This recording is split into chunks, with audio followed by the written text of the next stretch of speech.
Have you ever noticed how the harder you try to make a woman like you, the more invisible you seem to become?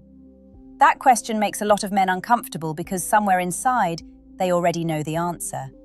And if that's the feeling you've been carrying for a while, then stay with me. Subscribe if these conversations help you put words to emotions you've never been able to explain. Not because I want another number, but because some truths are easier to face when you don't have to face them alone. I want to tell you something that most men never hear. The most attractive thing you can do when you genuinely like a woman isn't impressing her. It isn't buying the perfect gift. It isn't sending the perfect message. It isn't pretending you don't care. It's something much quieter. And that's exactly why it's so difficult. Years ago, a man sat across from me during one of my sessions. He wasn't arrogant. He wasn't immature. In fact, he was thoughtful, kind, emotionally available. On paper, he was everything people say women are looking for, yet every relationship ended the same way. "They always drift away," he said. "I give everything I have and somehow, it's still not enough." When he finished speaking, he looked exhausted, not physically, emotionally, like someone who had spent years carrying water in his hands, wondering why it kept slipping through his fingers. So I asked him one question. When was the last time you liked someone, without making their response determine how you felt about yourself? He didn't answer. He couldn't, because he had never separated those two things, and maybe neither have you. Most men don't fall into this trap because they're weak. They fall into it because they care deeply. That's what makes it so dangerous. When you genuinely like a woman, your mind starts creating stories long before the relationship has a chance to become real. You reread conversations. You notice every emoji. You wonder why she took 3 hours to reply today when yesterday she answered in 15 minutes. You tell yourself you're just paying attention, but psychologically, something much deeper is happening. Your focus slowly shifts. You stop experiencing the connection. You start managing the possibility of losing it. And the strange thing is, the woman often feels that shift before you do, not because she's reading your mind, but because human beings are incredibly sensitive to emotional pressure. Imagine someone holding a bird. If they don't care at all, the bird flies away. But if they squeeze too tightly because they're afraid of losing it, the result is exactly the same. Real attraction works in a surprisingly similar way. When your emotional world begins revolving around whether she chooses you, every interaction quietly carries a hidden question. Please tell me I'm enough. You may never say those words, but emotions have a language long before sentences do. She hears it in your hesitation. She feels it in how quickly you abandon your own plans to fit into hers. She notices how every conversation becomes a small test you're trying to pass. Ironically, the more you want her to see your value, the harder it becomes for her to actually see it. Because confidence isn't something you announce, it's something people experience in your presence. Now, don't misunderstand me. There's nothing wrong with caring. There's nothing wrong with wanting someone. The problem begins when admiration quietly transforms into dependence. Those two feelings look almost identical from the outside, but internally, they couldn't be more different. Admiration says, "I enjoy who you are." Dependence whispers, "I need you to prove I'm enough." And women often respond to the emotional difference before they ever analyze your words. This isn't manipulation. It isn't a dating trick. It's simply how emotional safety works. People are naturally drawn toward those who can remain emotionally honest without making another person responsible for their inner stability. That's rare, painfully rare. Because when attraction appears, fear usually follows close behind. Fear of saying the wrong thing, fear of waiting too long to text, fear of being forgotten, fear that someone better will come along. Those fears don't just stay inside your head. Little by little, they begin making decisions for you. You answer immediately even when you're busy. You apologize for things that don't require an apology. You become slightly less yourself every single week. And the tragedy is, you don't even notice it's happening. You think you're becoming more loving, when in reality, you're slowly disappearing. That's the moment I wish every man could recognize. Because the most attractive thing you can do when you truly like a woman isn't convincing her to choose you. It's remaining fully yourself while giving her the freedom to discover who you really are. Those sound almost the same. They're not. One is performance, the other is presence. And presence changes everything. There is a moment that almost every man experiences, although very few talk about it honestly. It usually happens after a few good conversations. Maybe you've laughed together.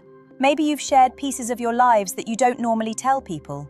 Maybe she smiled at you in a way that stayed in your mind long after you went home. And that's when something subtle begins. You stop seeing her as the woman in front of you. You start seeing the future you've built around her. Without realizing it, your imagination races ahead. It fills in blank spaces with hope. It turns possibilities into expectations. Suddenly, you're not just talking to her, you are protecting an entire future that only exists inside your own mind. Psychologically, this is fascinating. Your brain doesn't always separate imagination from emotional reality. The more vividly you picture something, the more emotionally invested you become in it. That's why one delayed reply can suddenly feel much bigger than it really is. It isn't just about the message, it's about the future your mind believes is now under threat. I've watched this happen so many times. A man tells himself he's staying calm, but inside his emotions are already negotiating with scenarios that haven't even happened. Maybe she's losing interest. Maybe I said too much. Maybe I should send another message. Notice something. Every one of those thoughts has the same center. Not her, fear. And fear has a strange habit. It disguises itself as effort. It convinces you that if you just try a little harder, explain yourself a little better, become a little more available, everything will work out. Sometimes it even feels noble. It feels like love. But often, it's anxiety wearing love's clothes. There's a difference. Love allows space. Anxiety tries to close every gap before uncertainty has a chance to exist. Women don't always have words for this. They simply experience it. Imagine meeting someone whose entire emotional weather changes depending on how you respond. One day they're relaxed, the next day they're distant because you were busy. Then suddenly they're overly enthusiastic because you smiled. At first it feels flattering. Eventually, it feels heavy. Not because they're bad people, because nobody wants to feel responsible for regulating another adult's emotional world. This is where many men unintentionally lose the very quality that attracted her in the beginning. At first, she noticed your humor, your opinions, your curiosity, your quiet confidence. Then, little by little, those parts start disappearing. Instead of sharing what genuinely excites you, you begin saying what you think she'll agree with. Instead of spending Saturday doing something meaningful to you, you cancel your plans the moment she becomes available. Instead of expressing your own perspective, you quietly reshape it to avoid disagreement. You call it compromise, but internally, something else is happening. You're negotiating pieces of your identity before a relationship has even earned that privilege. Here's something I wish more men understood. Healthy attraction isn't built when one person slowly becomes easier to approve. It's built when two complete people gradually discover whether they naturally fit together. Those are completely different journeys. One is an audition, the other is exploration. Can you feel the difference? An audition says, "I hope I'm what you're looking for." Exploration says, "I'm curious whether we're truly right for each other." That shift changes your energy more than any dating advice ever could. Because your attention moves away from proving yourself and back toward observing reality. Is she kind when nobody is watching? Does she handle disappointment with maturity? Does she ask questions about your life? Or does every conversation quietly circle back to hers? Can you be completely yourself around her? Or are you constantly editing your personality? Those questions matter. Yet when a man becomes emotionally consumed by winning someone's affection, he often stops asking them. He's so focused on being chosen, he forgets to choose. And that's one of the quietest forms of self-abandonment I see. Not dramatic, not obvious, just small decisions repeated over weeks and months. The tragedy isn't rejection. Most people survive rejection. The real tragedy is waking up one day and realizing you've spent months becoming someone you barely recognize, all in the hope that another person would finally tell you that you were enough. But here's the truth that changes everything. The woman who is emotionally healthy isn't looking for a man who never feels vulnerable. She's looking for someone whose sense of self doesn't disappear the moment vulnerability appears. That's incredibly attractive. Not because it's mysterious, not because it's dominant, because it creates emotional safety. It quietly communicates, "I care about you deeply, but I haven't stopped being myself." And believe me, that message is felt long before it's ever spoken. I want you to picture something. Imagine walking into a quiet cafe on a rainy afternoon. In one corner sits a man who can't stop checking his phone. Every vibration makes him look up. Every few minutes he opens the same conversation, rereads the same messages, then locks the screen again. Across the room sits another man. His phone stays in his pocket. Not because he doesn't care, not because he's playing games, because his life is still happening. He's listening to the music. He's smiling at the waitress. He's reading a book he genuinely enjoys. If the woman he likes messages him, he'll be happy. If she doesn't, for now, his afternoon still belongs to him. Now ask yourself something honestly. Which man feels emotionally easier to be around? Most people answer that question immediately, yet when emotions become personal, we forget it. I've often told the men I work with that attraction isn't just about chemistry, it's about emotional atmosphere. Every person carries an emotional climate around them. Some people make you feel examined, others make you feel accepted. Some leave you wondering whether you're disappointing them. Others leave you feeling like you can simply breathe. Think about the people you've enjoyed being around the most. Were they constantly trying to impress you? Probably not. They were simply comfortable inside themselves. That comfort became contagious. The same is true in romantic relationships. A woman usually isn't drawn to perfection. She's drawn to emotional steadiness, because life is already unpredictable enough. Nobody wants a relationship where every small misunderstanding turns into an emotional emergency. One conversation doesn't define everything. One delayed reply doesn't define everything. One disagreement doesn't define everything. Emotionally secure people understand that. Emotionally anxious people often don't. And here's where things become uncomfortable. Sometimes the biggest obstacle isn't that you're afraid she'll reject you, it's that you've quietly made her opinion more important than your own. That realization hurts. I know it does. Because once someone becomes emotionally significant, it's easy to place them on a pedestal without realizing it. Suddenly, their compliments matter more than yours. Their approval feels more convincing than your own self-respect. Their attention becomes proof that you're desirable. Without noticing, you hand someone else the pen and allow them to write the story of your worth. That's an exhausting way to live. And women often sense it, not because they're judging you, because dependence creates pressure. Pressure changes conversations. Pressure changes eye contact. Pressure changes silence. Even your kindness begins to feel different. Have you ever received help from someone and somehow felt guilty instead of grateful? Maybe because the help came with invisible expectations. Maybe because you could feel they needed something back. Human beings are remarkably sensitive to emotional transactions that aren't spoken aloud. Relationships work the same way. Real generosity asks for nothing. Hidden insecurity quietly hopes every act earns another chance. That's why authenticity is so magnetic. When your words match your emotions, when your actions aren't bargaining chips, when your kindness isn't secretly negotiating for affection, people relax around you, including the woman you like. One of the healthiest relationships I ever witnessed began in the most ordinary way. Neither person rushed, neither tried to manufacture intensity. There were no dramatic declarations after a week, no endless tests, no constant reassurance. Just two people slowly discovering each other. The man had his own routines, his own friendships, his own ambitions. The woman admired that, not because he was unavailable, but because she never felt responsible for completing him. She became part of an already meaningful life. She wasn't expected to become the entire meaning of it. That distinction changes everything. Because love grows best where freedom still exists. Not distance, not emotional walls. Freedom. The freedom to say what you genuinely think, the freedom to spend time apart without panic, the freedom to have separate dreams while building shared ones. Ironically, that's also where attraction tends to deepen, not when you're trying to hold on tighter, but when both people feel safe enough not to hold on out of fear. If you remember nothing else from what I've said today, remember this.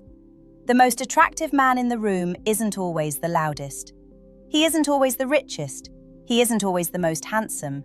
Very often, he's simply the one who can look a woman in the eyes, genuinely appreciate her, and still walk away knowing that his peace of mind does not depend on the outcome.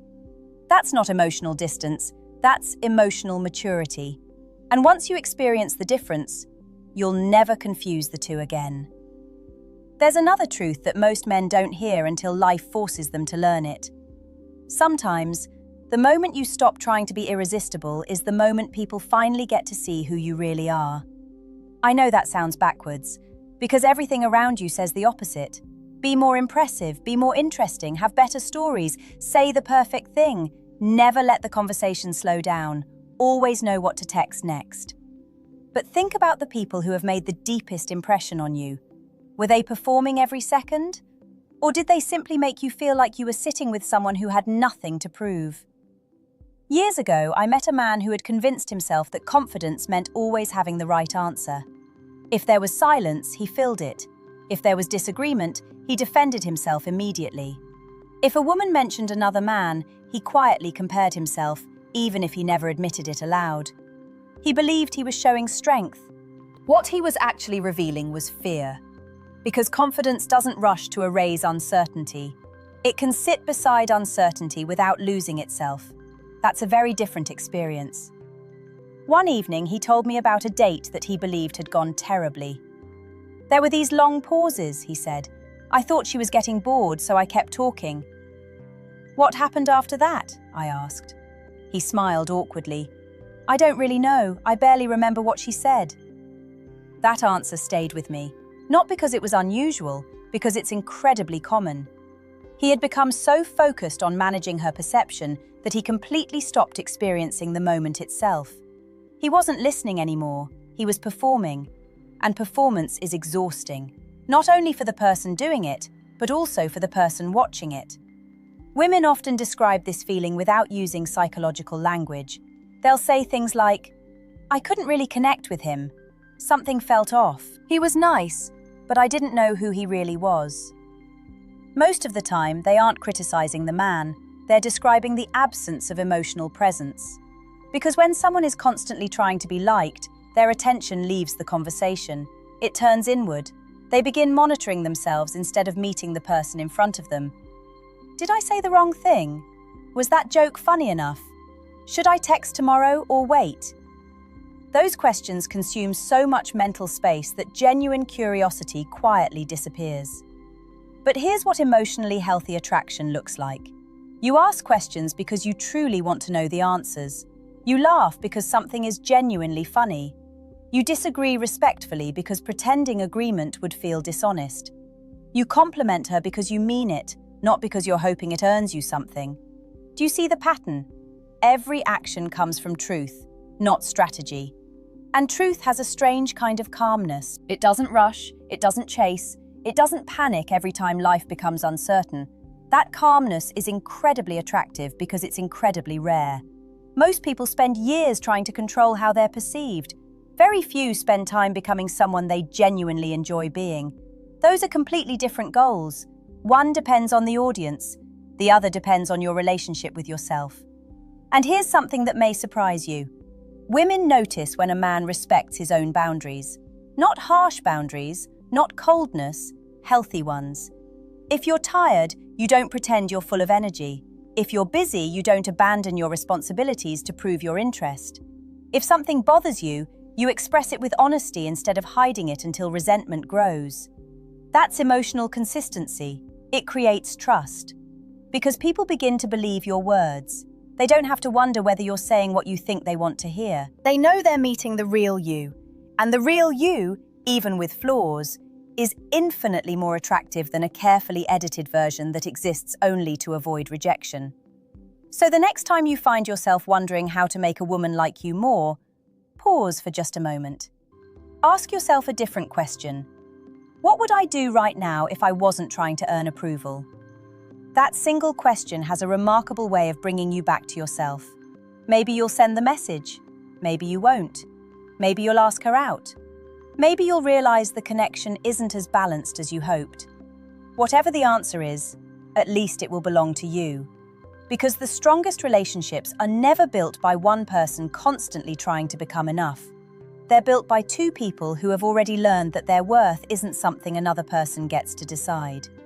And that's where real attraction begins, not with the fear of losing someone, but with the quiet confidence that you won't lose yourself.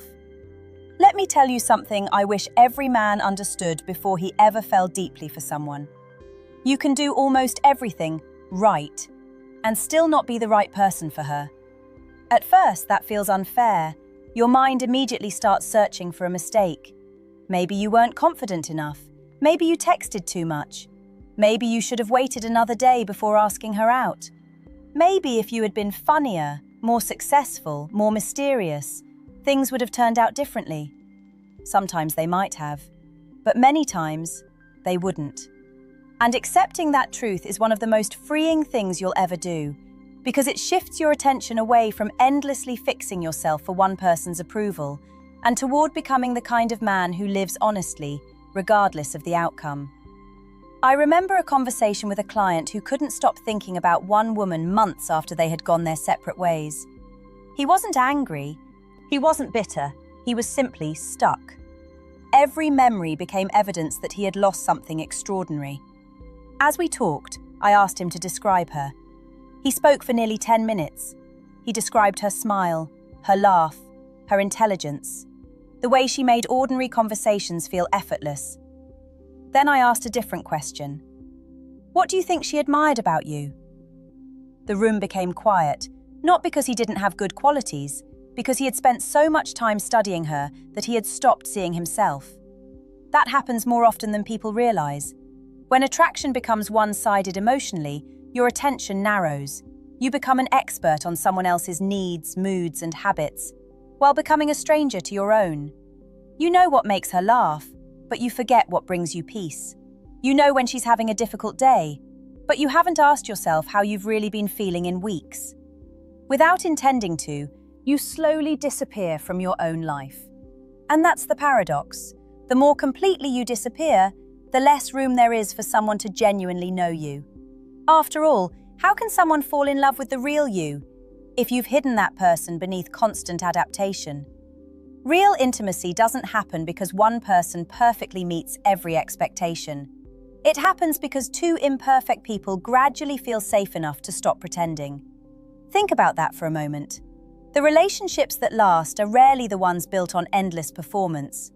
They're the ones where both people can exhale, where silence isn't frightening, where disagreement doesn't threaten the entire connection, where affection isn't earned every single day through exhausting proof. That's emotional security. And emotional security is deeply attractive because it creates something every human being quietly longs for: rest. Imagine being with someone who doesn't keep score, someone who doesn't make every misunderstanding feel like the end, someone who can say, "Let's talk about this," instead of "this changes everything." That kind of stability doesn't come from having perfect communication. It comes from having a stable relationship with yourself first. Because when you trust your own worth, you don't panic every time life becomes uncertain. You stay curious, you stay present, you stay open, even when the answer isn't the one you hoped for. There's another misconception I'd like to gently challenge. Many men believe confidence means never feeling hurt. It doesn't. Healthy men feel disappointment, they feel rejection, they feel grief. The difference is that those emotions pass through them instead of becoming their identity.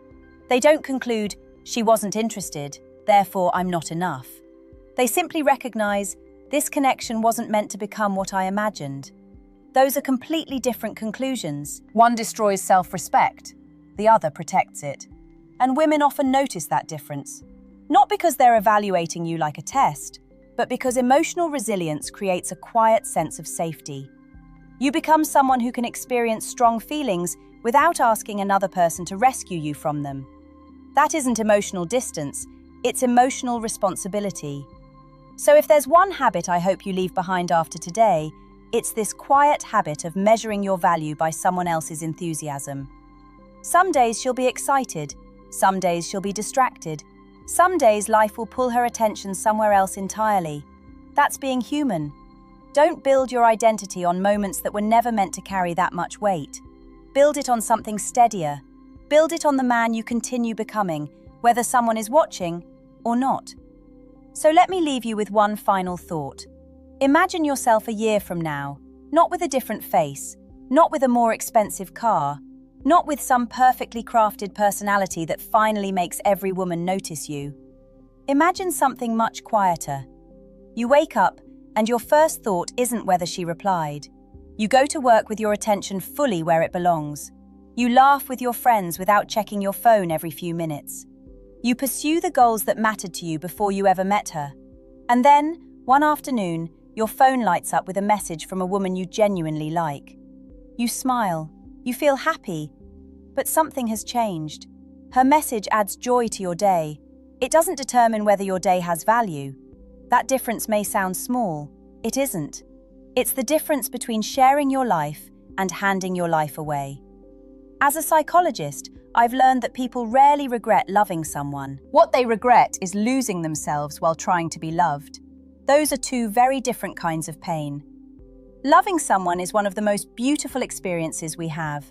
It asks us to become open, to become honest, to become brave enough to let another person see who we are.